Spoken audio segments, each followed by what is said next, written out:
예수님 이름으로 축복합니다. 예, 예. 그 사도 바울 선생님께서 애착을 많이 가지고 있는 교회가 에베소 교회와 또 고린도 교회입니다. 다 차별 없이 참 하나님의 마음으로 교회를 섬겼겠지만은 특별히 관심을 많이 가졌던 교회가 이 고린도 교회입니다. 고린도전서, 고린도후서 이렇게 되어 있으니까 고린도 교회에 편지를 2번 보내는 것처럼 보이지만 실제로는 이 고린도후서는 4번째 고린도 교회에 보내는 편지입니다.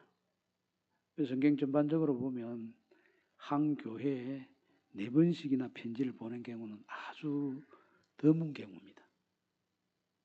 그처럼 이 고린도 교회에 대해서 관심을 많이 가지고 목회적으로 이 교회를 세우기 위해서 애쓴 그런 그 선교사가 바울입니다. 처음 고린도 교회를 설립할 때는 바울이 마게도냐에서 너무 유대인들로부터 박해가 심해가지고 일행이 함께 움직일 수가 없어서 흩어졌습니다.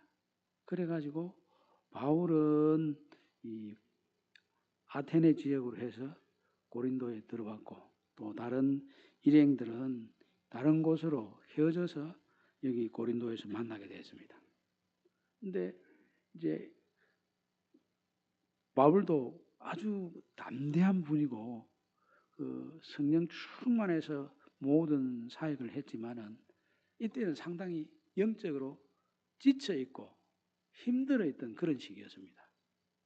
혼자 다니면서 이제 아테네 지역에서 철학적인 토론을 하면서 복음 전도를 했는데 그렇게 썩 좋은 성과가 나타나지 아니했습니다.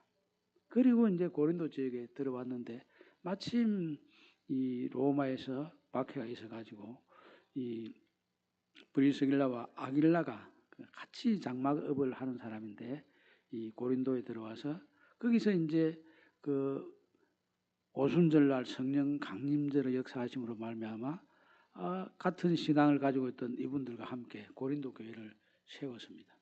그리고 다른 데서 복음 전파하는 것처럼 회당에 들어가서 복음을 전파했습니다. 그런데 아직도 이 유대인에 대한 두려움이 있었는지 이 다윗이 유대인들에 대해서는 이 예수 그리스도에 대한 이야기를 상당히 조심스럽게 삼가하고 있었던 것 같습니다.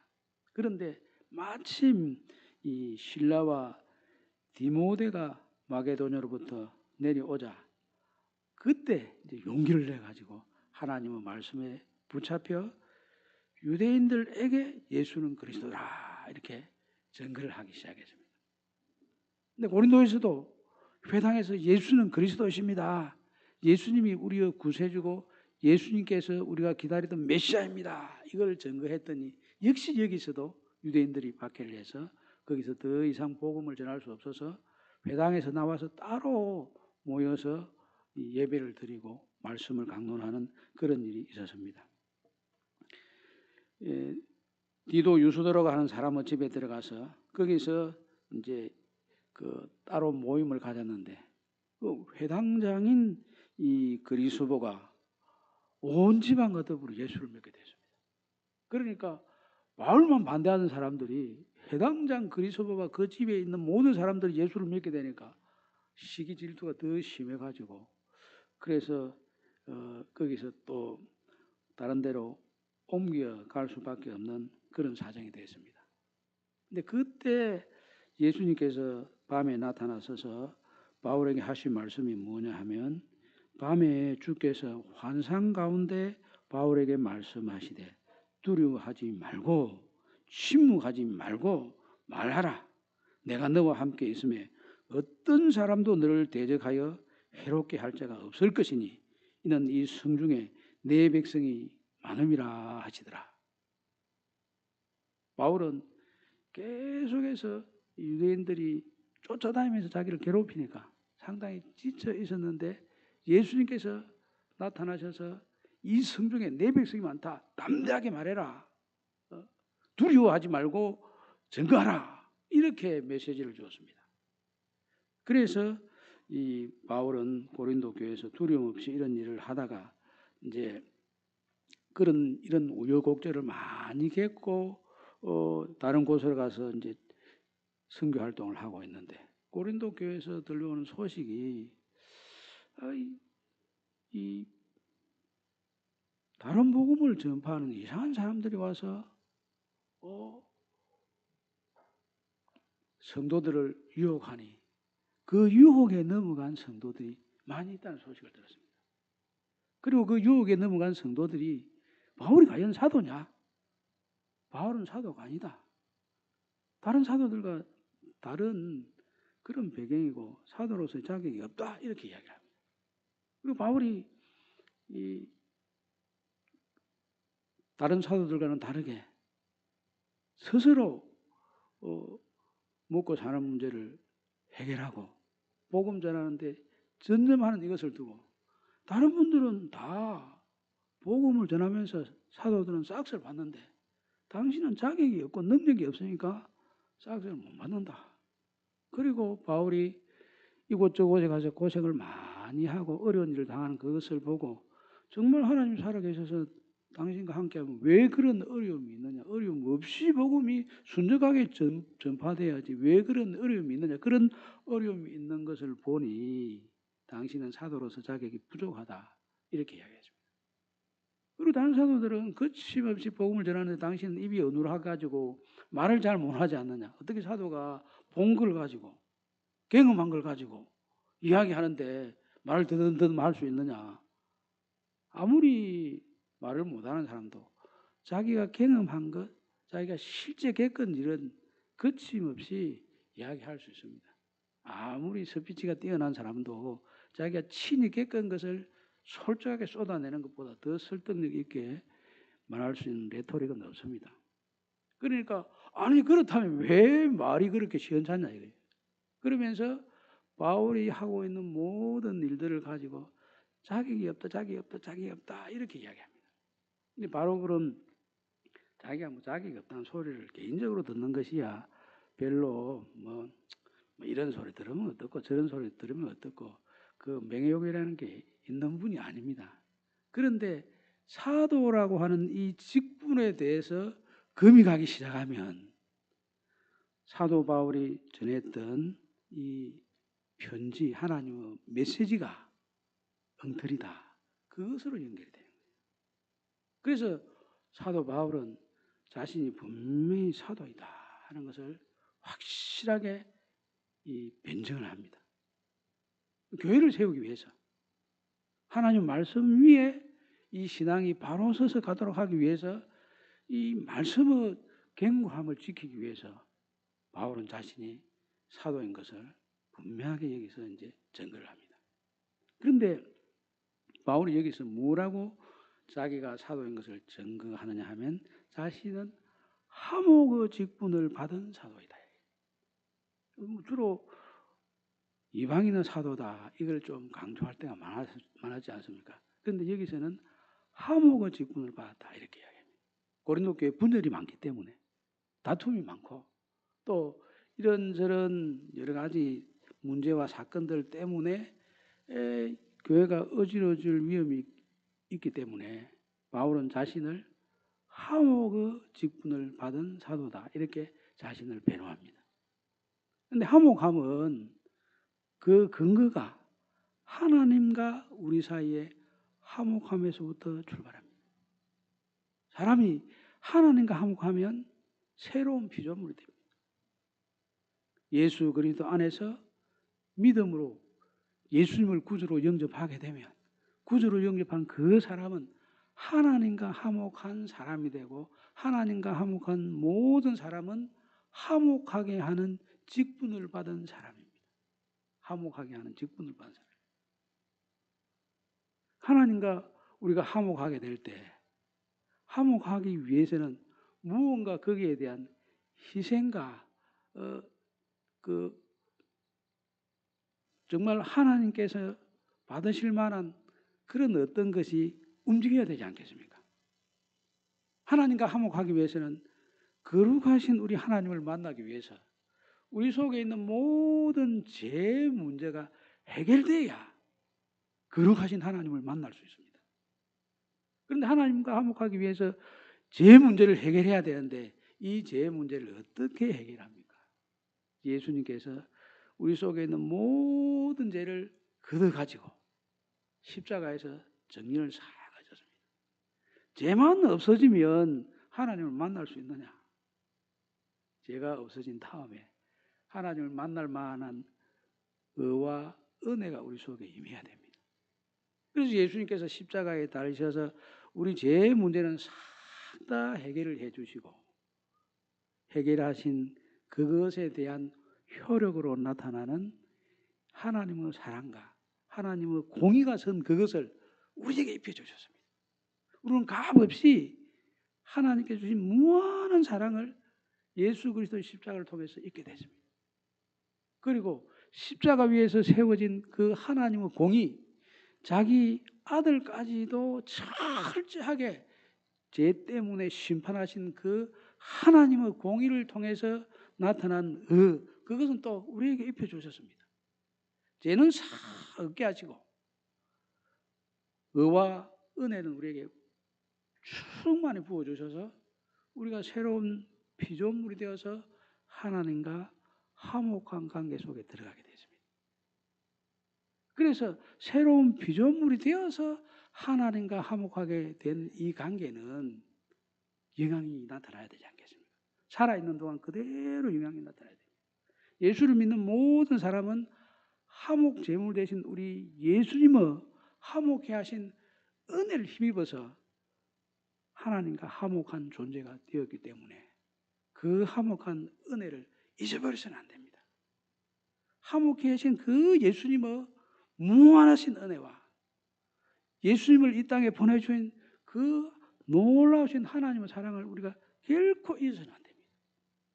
그걸 가지고 움직이게 되면 우리 좁은 생각들이 넓은 생각으로 바뀝니다.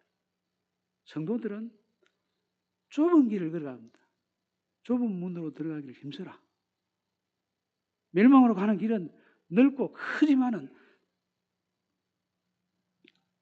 생명으로 인도하는 길은 좁고 험합니다. 그렇지만 우리 마음은 화목함을 입었으니 넓어져야 됩니다. 용서하지 못하고 화목함이 없고 마음이 불화가 있는 사람들은 마음이 우리 속담처럼 밴댕이 소갈이 될 수밖에 없습니다. 혹은 장종지만한 이 속이 될 수밖에 없습니다. 그런데 화목함이 이루어지고 용서가 우리 속에 탁 자리를 잡으면 이제는 그 용서함이 우리로 하여금 다른 사람을 품을 수 있는 넉넉한 영적 공간을 생기게 합니다. 그래서 여기 사도 바울이 고린도 성도들에게 이 분열 속에, 다툼 속에, 또 오해 속에 있는 많은 일들을 두고 마지막 정리할 때는 그 좁은 마음, 그거 넓은 마음으로 바꾸라, 이렇게 이야기합니다. 지금 문제가 되는 것은 바울이나 그 일행들이 고린도 교회 성도들에 대해서 속이 좁아서 뭐 이래저래 오해를 하고 이런 것이 문제가 아니고 고린도 교회 성도들이 지금 속이 좁아가지고 이 문제들이 많이 발생했고 이 발생한 문제를 통해서 회복해야 될 것은 넓은 마음이에요. 넓은 마음. 우리 성도들이 이제 듣는 이야기 중에 하나가 너무 꼼꼼하고 좀 고리타분하고 속이 좁다 하는 이야기를 좀 많이 듣는 것 같습니다. 그렇지는 않은데 내가 보기에 예수님을 모시고 있는 하나님의 성전인데 하나님 성전만큼 넓은 데가 어디 있습니까? 저 아무리 집이 넓다 해도 성전만큼 넓은 집은 별로 없는 것 같습니다. 성전은 교회 가면 집보다 훨씬 널찍하지 않습니까? 특별히 예루살렘 성전은 널찍하고 큽니다. 우리 집이 아무리 커도 그 같은 넓은 느낌을 주지는 않습니다. 그런데 하나님의 성전이 되는 우리 성도들의 마음이 좁다는 것은 이거 하나님께서 그 속에 계시면은 하나님 계신 자리가 얼마나 넓겠습니까? 예수님이 계신 자리인데 모시고 있는데 거기가 얼마나 넓고 크겠습니까? 온 우주를 창조하시고 지금도 다스리신 그 하나님이 계신데 공간적으로는 어떠한지 모르지만은 그 느낌이라고 하는 것은 하나님이 계시면 넓을 수밖에 없습니다. 무한하게 클 수밖에 없습니다. 근데 하나님은 성전인 우리가 넓은 마음이 없고 좁은 마음 때문에 그래서 서로 계속 조금이라도 좋은 일이 있으면 시기하고 질투하고 속이 좁아가지고 뭔가 이 상대방을 수용해주고 인정해주고 존중해줘야 되는데 자꾸 흠만 찾고 티끌만 찾고 비난만 하고 조롱만 하고 이렇게 돼야 되겠습니까? 지금 예수님의 이름을 증거하는 바울을 뒤쫓아다니면서 죽이려고 하고 하는 사람들의 마음이 속 좁은 사람들. 속이 좁으니까 시기하고 질투하고 계속해서 바울을 괴롭히는 거 아닙니까? 근데 그 모습으로 고린도 교회 성도들도 그런 모습이 되어 있으면 곤란하지 않겠습니까? 그런데 그 같은 것을 어려움 중에도 속이 좁아지지 않고 넓어지기 위해서는 하나님과 함께 일을 해야 그렇게 됩니다. 어떤 일을 겪게 되면 트라우마가 생기는 사람이 있습니다. 트라우마가 생겨가지고 그 일에 대해서 이야기만 해도 경기가 나는 사람입니다. 말 끄집어 내지는 못합니다. 그런데 그 일을 겪고 나서 성장하고 더 큰 일을 할 수 있는 큰 그릇이 되는 사람들이 있어요. 그래 돼야 되지 않겠습니까? 누가 그렇게 되느냐 하면 하나님과 동력을 하면 그렇게 됩니다. 주님과 동력을 하면 하나님과 같이 일했는데 그 사람이 성장 안 할 수가 있습니까? 하나님과 동력했는데 하나님과 함께 일을 하면 하나님과 함께 일하는 사람이 뭘 배워도 배웁니다. 우리가 뭐 직장생활을 해보면 기술 좋은 사람하고 같이 딱 일을 해보면 기술이 늘어요. 그런데 기술 안 갖추려고 숨어 가지고 막 이렇게 합니다. 특히 일본 사람들은 더 그래. 와가지고 출장 와가지고 보면 이 기계를 어떻게 다루는지 좀 가르쳐줘야 되는데 옆에 오지 말라는 거예요. 자기들끼리 속닥속닥 기계 고치고. 그건 우리는 오지 말라 해도 옆에 가가지고 보는 거지. 와, 기술 배워야 되니까. 그 일본에 가면 이제 새로운 기계를 보지 않습니까? 뭐 자세히 보고 배워야 되지 않겠습니까? 뭐 사진도 찍지 마라, 뭐 찍지 마라, 다 해야 돼. 사진도 찍고 와야 되고. 이제 방송에 나가면 별로 안 좋은데. 그래 해야 이게 배울 수가 있습니다, 사실. 그런데 실제로 우리가 뛰어난 사람, 훌륭한 사람, 그리고 특별한 사람을 만나서 같이 일을 하면 그분을 닮아가게 돼 있는 거예요. 근데 하나님과 같이 동행을 한다 이 말이죠. 우리가 하나님과 함께 일하는 자로서 이게 굉장히 중요합니다. 이게 대단한 겁니다. 이게 바울은 하나님과 함께 일하는 일꾼이다 이렇게 하지 않습니까? 선생님도 아니고 교수님도 아니고 개발자도 아니고 하나님과 같이 일을 한다. 우리가 다 그렇습니다. 그래서 우리는 모든 성도는 땅 위에 존귀한 사람이에요. 왜? 하나님과 동행하는 사람들이니까. 하나님과 같이 일하는 사람들이니까 다 귀한 분들 아닙니까? 그래서 바울은 하나님과 함께 일하기 때문에 이런저런 어려운 일을 많이 겪지만 그것 때문에 좌절하거나 또 그것 때문에 이런저런 일들이 그르치거나 복음 전파하는 길이 막히거나 그렇게 되지 않는다는 겁니다. 하나님과 함께 일하기 때문에 겉으로는 무명한 자 같으나 유명한 자다. 바울이 뭐 복음 전도하는 거 그거 사람들 알아줍니까? 무명한 일이죠. 뭐 사람들 그거 별로 하찮게 생각합니다. 그런데 하나님과 함께 일하기 때문에 하나님은 그 일하는 그 세세한 내용 하나하나를 천국 창고에다 딱 기록을 해두고 세세하게 나중에 하나님 앞에 왔을 때 상 주려고 준비를 하고 있습니다. 세상에서는 무명하지만은 실제 정말 중요한 것은 하나님의 생명책에, 하나님의 역사책에 다 기록이 되어 있다. 유명한 자예요. 그리고 바울이 모든 사역을 해갈 때 예수는 그리스도이심을 성경 말씀을 가지고 증거를 하지 않습니까?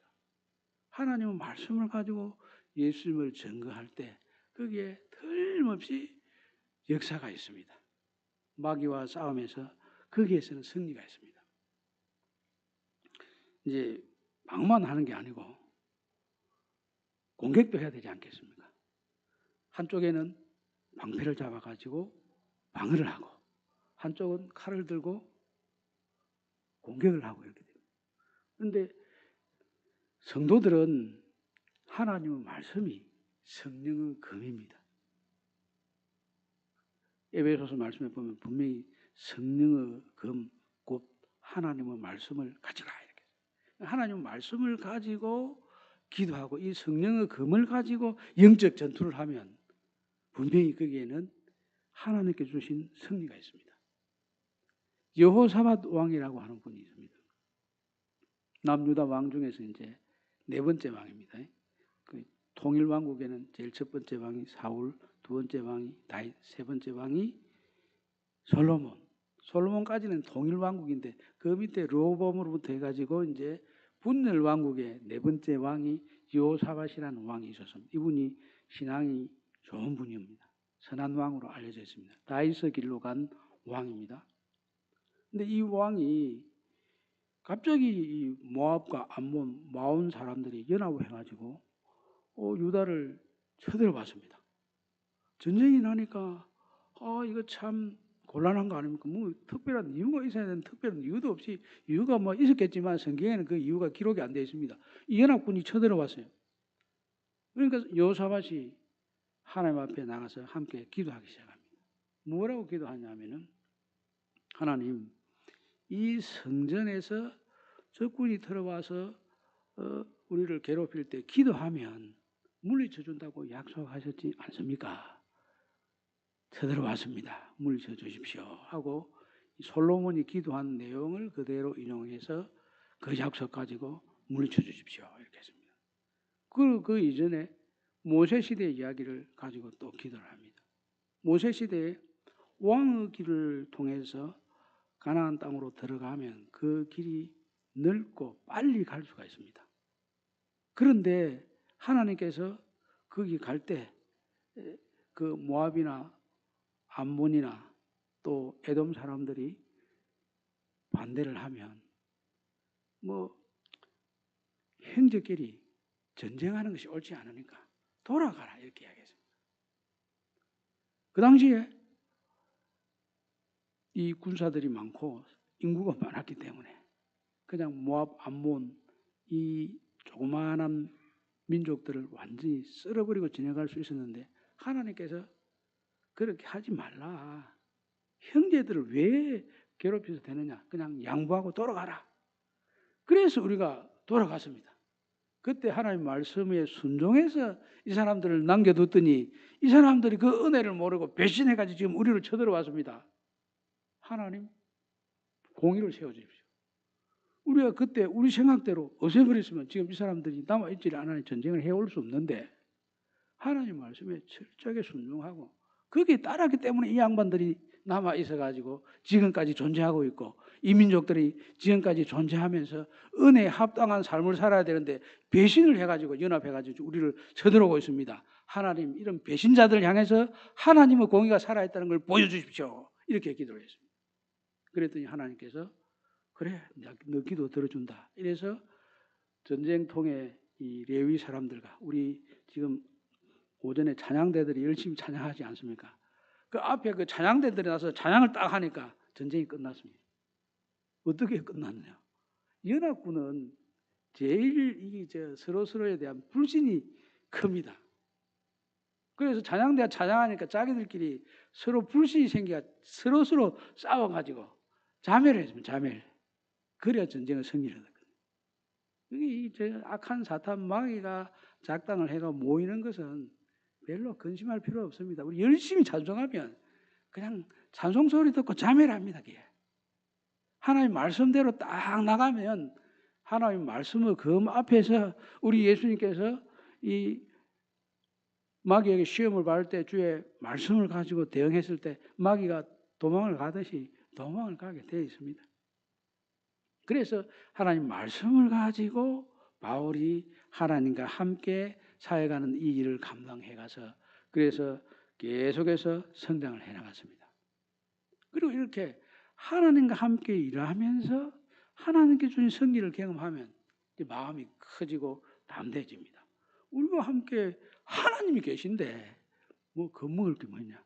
은혜의 보좌 앞에 담대히 나가서 하나님 부르고 아버지 부르고 같이 지금 우리 형편이 사정이 이렇습니다 하고 하나님께 맡기면 하나님께서 일을 해줄 것이 확실한데 왜 하나님께서 예수 그리스도의 그 십자가 보혈의 공로로 새 생명을 얻게 하신 우리들을 외면하겠습니까?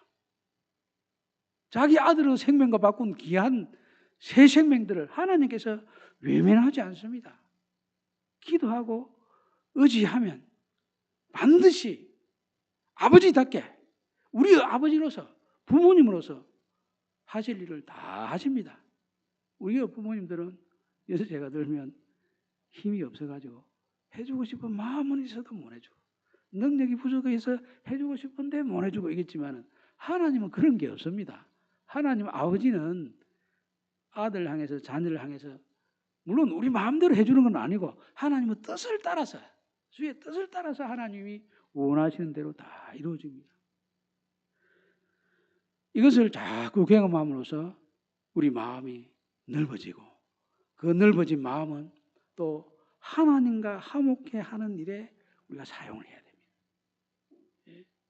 예수 그리스도의 그 보혈의 공로로 새로운 피조물이 된 우리들은 하나님과 동행하면서 점점 마음이 커지고 활동하는 능력이 커지고 우리의 관계에 여러 가지 신령한 힘이 실리고 하나님의 말씀의 능력이 실리고 이렇게 됩니다.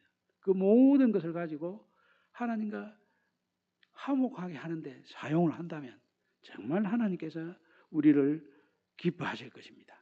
화목해 하신 직분을 가진 우리 모두가 그 은혜를 꼭 기억해서 화목해 하는 제물로서 또 활동을 하는 우리 모두가 되어서 우리를 통해서 곳곳에서 화목해 되는 역사가 나타나게 되기를 우리 주님의 이름으로 축복합니다. 아멘.